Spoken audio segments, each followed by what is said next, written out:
Some have suggested a barrier is immoral. Then why do wealthy politicians build walls, fences, and gates around their homes?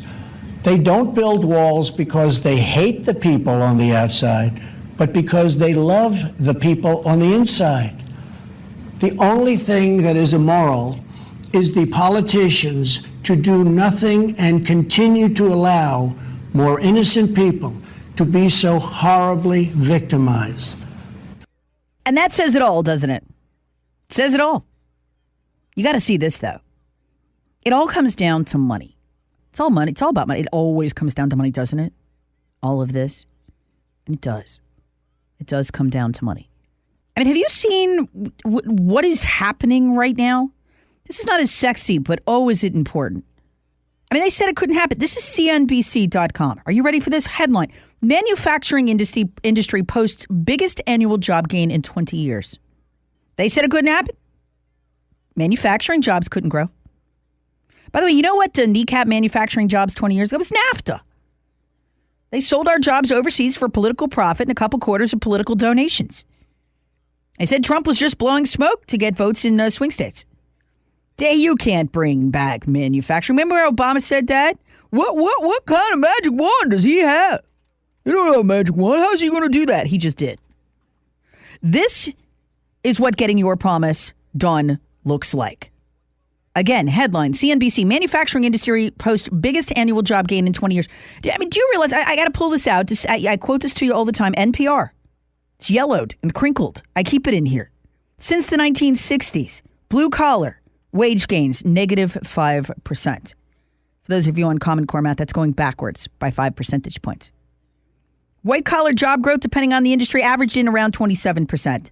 Some industries as high as 34%. That sound fair to you? It's not fair. It was politically engineered. And Trump said we can fix that. 2 years later, manufacturing industry posts biggest annual job gain in 20 years. I mean, look at his chart. Do you remember under Obama, 3 out of 4 quarters on average, job creation, top 3 government jobs, right? Because what other kind was there going to be? Look at it now. Number 1, biggest creation, education and health service. 2, leisure and hospitality. 3, professional and business services. That's business. 4, construction. And 5, manufacturing. Government jobs down at number 7. This is what an economy is supposed to look like. This is a miracle. The headline is a great piece today by Steve Cortez. U.S. manufacturing jobs from carnage to confidence in 2 years.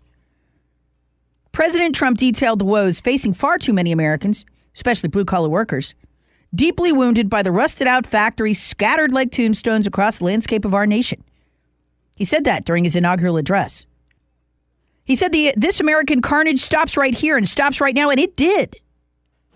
A New York Times headline decried his uniquely dark vision of America. In other words, don't speak of that. We don't speak of those people. They are the unspeakables, the untouchables. We have those here, just like they do in India. We did. To the elites, we did. Those elites did not know the America that Trump described because they chose not to see it. He writes, he proposed and then enacted actual solutions to rectify the anxiety afflicting far too many American workers. Now those workers are reaping incredible benefits from the jobs explosion that unfolded in 2018 due to the pro-growth policies of the Trump boom. Like, the biggest driver of this, folks, aside from getting rid of those regulations, was the corporate tax cuts. And among those, the repatriation of billions of dollars, $300 billion a quarter on average, into the country that was being hidden from the IRS. They invested. Guess what? Job boom. Listen to this. This is incredible, folks. This wasn't supposed to happen. Blue-collar wage growth now exceeds white-collar wage growth for the first time in decades. Again, I point you back to the NPR article. Since the 1960s, blue-collar wages have declined by 5%. White-collar wages have gone up a minimum of 20%. 27%. That's changing. Listen to this. Belying the critics who claim that Trump merely inherited growth momentum from the Obama administration during the first 2 years of Trump, manufacturing jobs expanded at 8 times the rate of the prior 2 years ending Obama's tenure. Here's another one. Amazingly, of the 15 months ever recorded with a below 5% Hispanic job rate, only 15 months of that have ever happened in America. Fully 14 of those months occurred under the economic leadership of President Trump. There's a lot here to fight for.